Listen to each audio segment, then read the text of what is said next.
¿Alguna vez imaginaste que el peor día de las madres de tu vida terminaría revelando un secreto que llevaba enterrado más de 20 años? Yo tampoco, hasta que mi propia madre me pidió que desapareciera para siempre de su vida delante de toda la familia.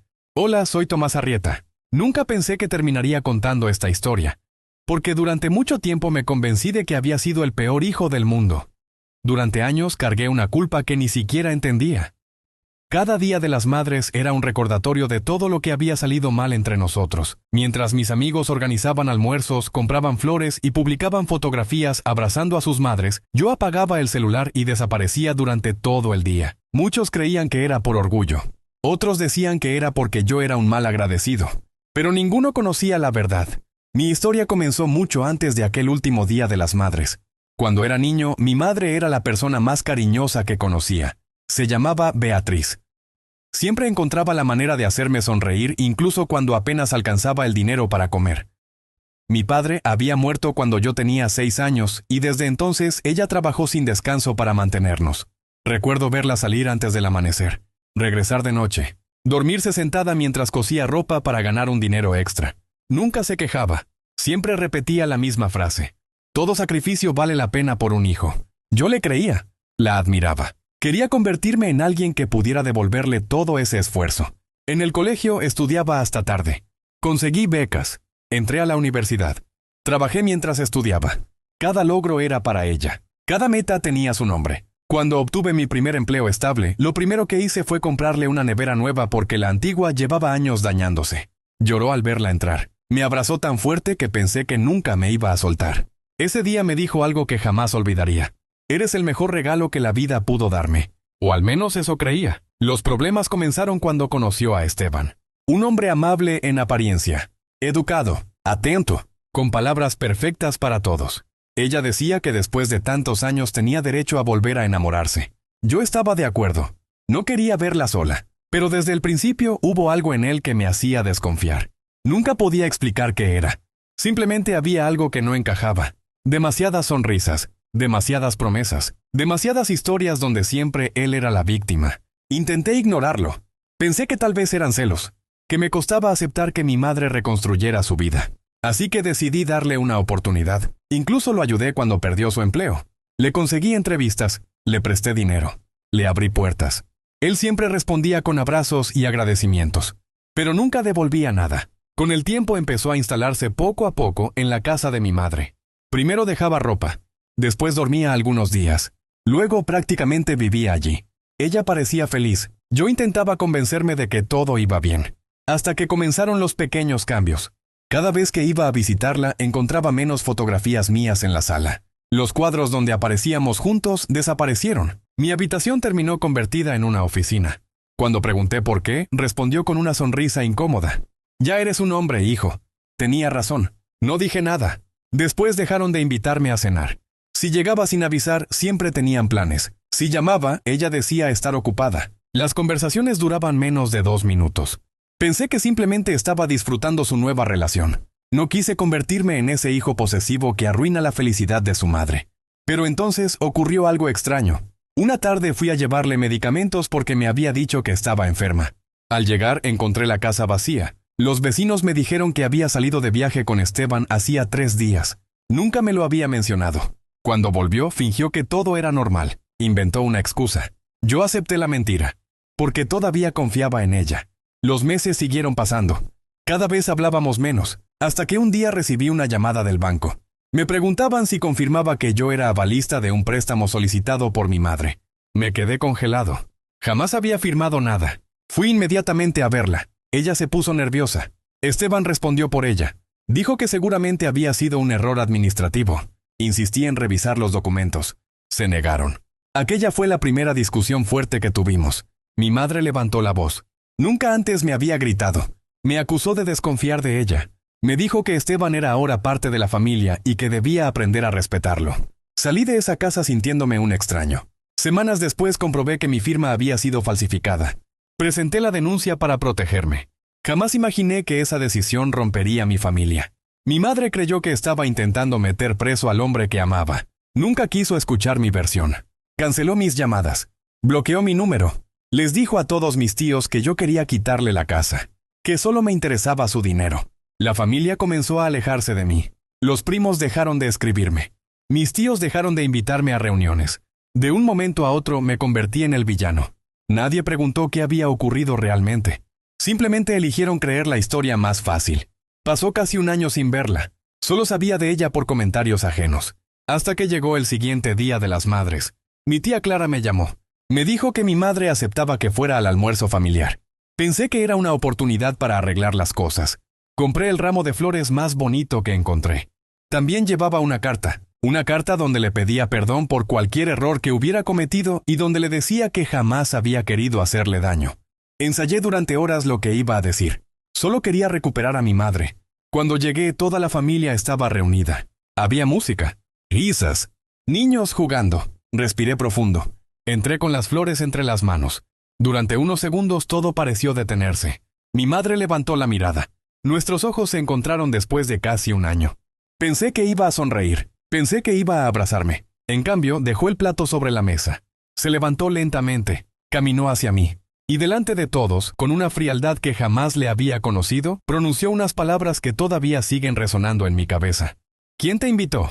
El silencio fue absoluto. Intenté responder, pero ella levantó la mano para callarme.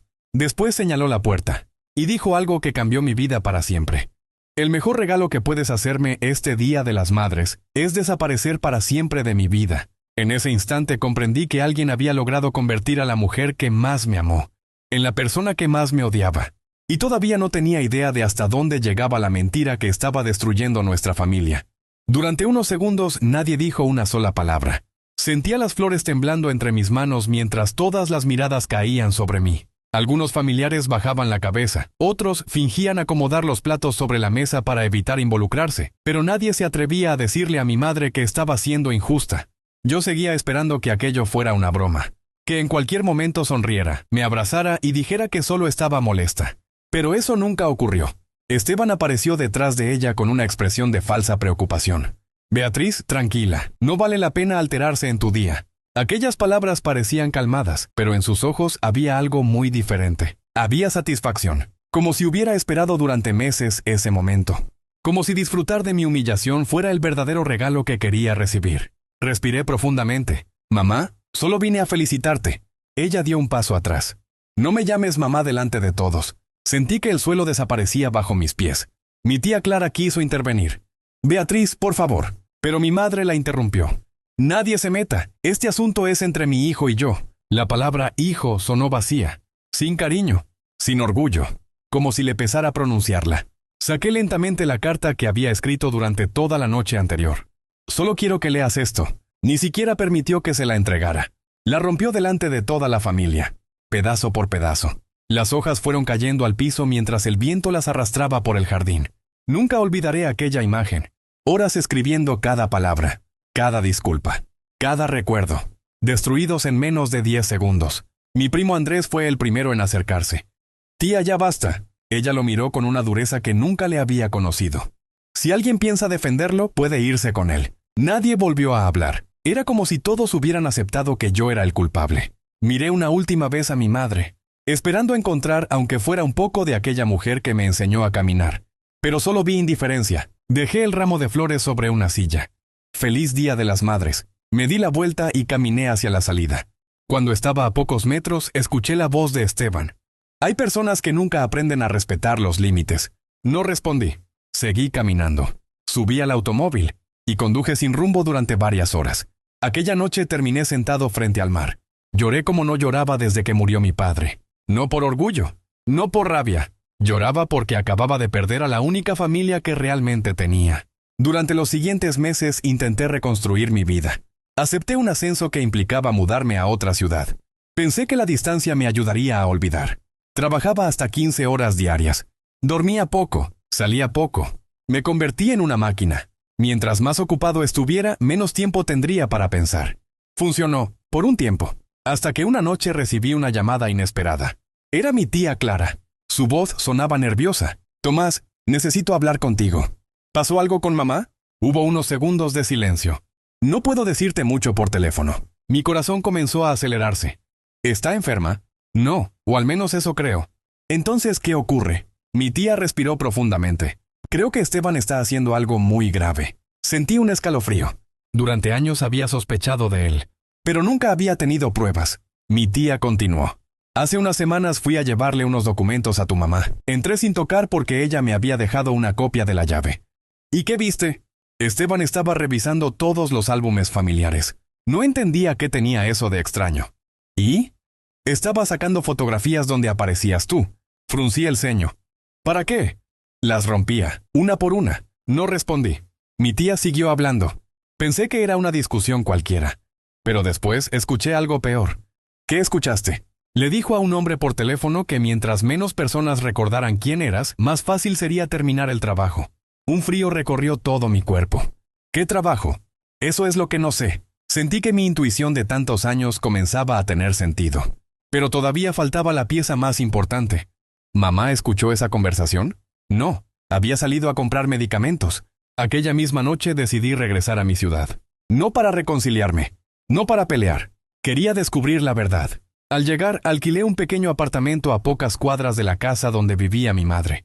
No le dije a nadie que había vuelto, ni siquiera a mis tíos. Comencé a observar discretamente los movimientos de Esteban. Salía muy temprano, regresaba tarde. Recibía visitas extrañas, siempre hombres diferentes. Nunca permanecían más de 15 minutos. Una madrugada vi cómo escondía varias carpetas dentro del maletero de su automóvil. Tomé fotografías desde la distancia. Necesitaba pruebas. Sin embargo, 2 días después ocurrió algo que aceleró todo. Mi madre apareció sola en la cafetería donde yo desayunaba. No sabía que yo estaba allí. Entró lentamente. Se veía mucho más delgada, más cansada. Había envejecido varios años desde la última vez que la vi. Por un momento pensé en acercarme. Pero antes de hacerlo, observé algo que me dejó inmóvil. Se sentó frente a una mujer desconocida. Sacó varios documentos y comenzó a llorar. La otra mujer intentaba tranquilizarla. No podía escuchar lo que decían desde mi mesa. Solo veía los gestos, los papeles, las lágrimas. Cuando terminaron de hablar, mi madre salió apresuradamente. La mujer permaneció unos minutos más. Esperé a que se levantara. Entonces me acerqué. Disculpe, sé que esto puede parecer extraño, pero la señora con la que estaba hablando es mi madre. La mujer me observó con sorpresa. ¿Usted es Tomás? Sentí un nudo en la garganta. Sí. Ella cerró lentamente la carpeta que tenía sobre la mesa. Llevo semanas buscándolo. Mi respiración comenzó a acelerarse. ¿Quién es usted? La mujer extendió una credencial. Era abogada. Mi nombre es Verónica Salcedo. ¿Qué tiene que ver usted con mi madre? La expresión de la abogada cambió por completo. Muchísimo. Hizo una pausa antes de pronunciar unas palabras que me dejaron completamente paralizado. Su madre acaba de descubrir que ya no es la dueña de absolutamente nada. Ni de su casa, ni de sus ahorros, ni de las propiedades que llevaba toda una vida pagando.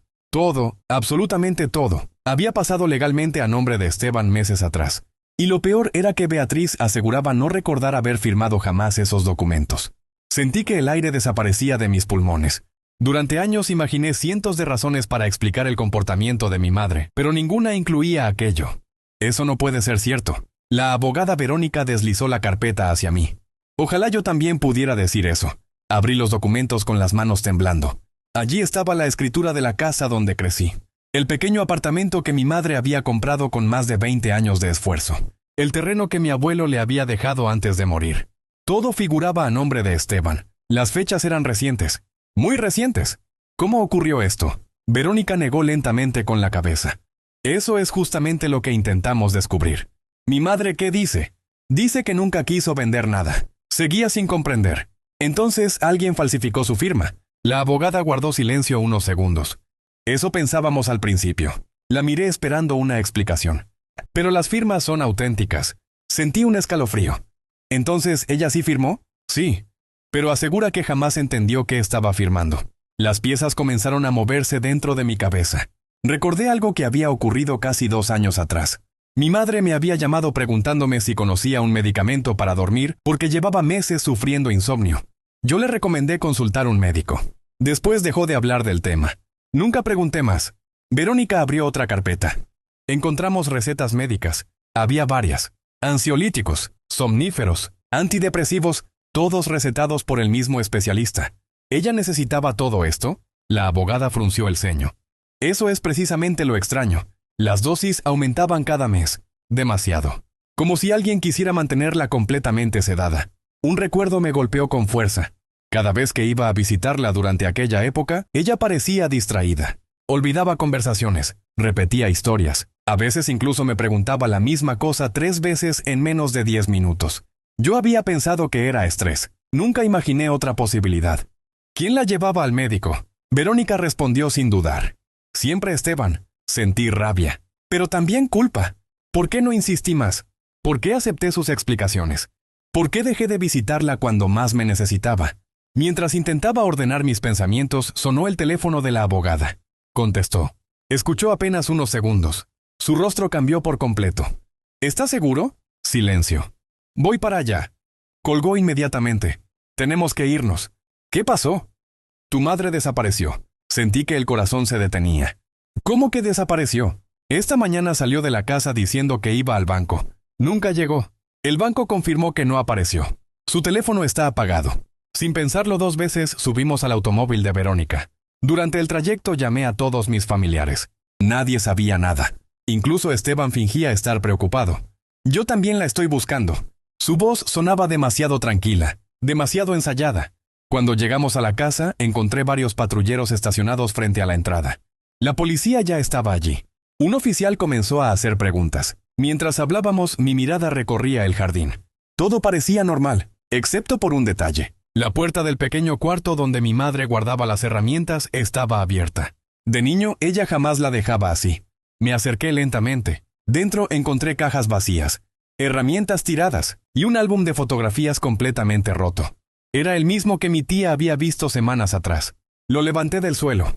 Entre las hojas apareció un sobre amarillo. No tenía nombre, solo una frase escrita con la letra de mi madre. Para Tomás. Sentí un nudo en la garganta. Abrí el sobre con cuidado. Había una carta. Las primeras líneas hicieron que todo mi cuerpo comenzara a temblar. Hijo, si algún día encuentras esta carta, significa que tenía razón y ya no puedo confiar en nadie dentro de esta casa. Durante mucho tiempo pensé que tú querías hacerme daño. Ahora sé que me equivoqué. Perdóname. No sé en qué momento dejé de reconocer la realidad. Hay días completos que no recuerdo. Encuentro documentos firmados por mí que jamás había visto. Hay conversaciones que todos aseguran haber tenido conmigo, pero desaparecieron de mi memoria. Tengo miedo, muchísimo miedo. Las lágrimas comenzaron a caer sobre el papel. Continué leyendo. Esteban cambió. Ya no es el hombre que conocí. Controla cada llamada, cada visita, cada medicamento que tomo. Dice que olvido las cosas por mi edad, pero siento que alguien está apagando mi mente poco a poco. Si desaparezco, no le creas. Búscame, porque sé que jamás me iría sin despedirme de ti. No pude seguir leyendo. Me derrumbé sobre una silla. Durante años mi madre había intentado decirme la verdad, y yo no había estado allí para escucharla. Verónica tomó la carta. La leyó en silencio. Esto cambia completamente el caso. Antes de que pudiera responder, uno de los policías entró corriendo. Encontramos el vehículo de la señora Beatriz.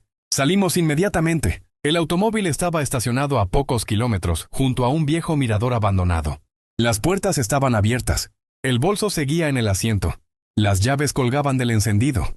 Pero de Beatriz no había rastro. Los agentes comenzaron a revisar toda la zona. Mientras tanto, uno de ellos encontró algo entre los arbustos. Era un teléfono celular. No pertenecía a mi madre. Era un teléfono desechable. El técnico logró encenderlo. Solo tenía un archivo de audio. Lo reprodujo. Al principio solo se escuchaba viento. Después aparecieron 2 voces. Reconocí la primera de inmediato. Era Esteban. La segunda era mi madre. Su voz estaba llena de miedo. Por favor, déjame llamar a mi hijo. Esteban respondió con una calma escalofriante. Ya es demasiado tarde para eso. Hubo unos segundos de silencio. Y entonces se escuchó una frase que hizo que incluso los policías se quedaran inmóviles. Hace años eliminé a una familia entera por mucho menos dinero del que voy a ganar contigo. Así que no me obligues a repetir la historia. Nadie habló durante varios segundos. El viento seguía moviendo los árboles alrededor del mirador mientras el audio terminaba con un fuerte golpe y un silencio absoluto. Los policías se miraron entre ellos. El oficial encargado guardó el teléfono en una bolsa para evidencias. Ahora esto dejó de ser únicamente un fraude patrimonial. Lo miré desesperado. ¿Qué significa eso?